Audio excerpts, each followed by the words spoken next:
Selamat malam Marcel Pesulap Merah. Saya Eda Stephen, sudah ada di kota Jakarta.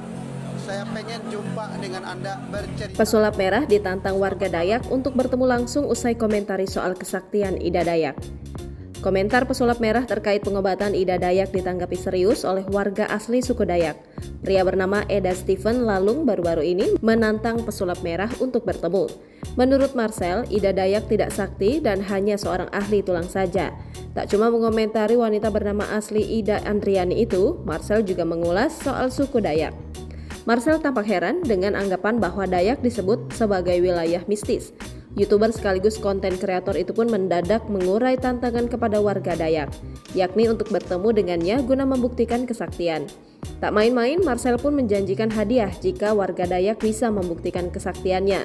Melihat tantangan yang dilayangkan Marcel, seorang pria keturunan dan warga asli Dayak, Eda Stephen Lalung tak tinggal diam.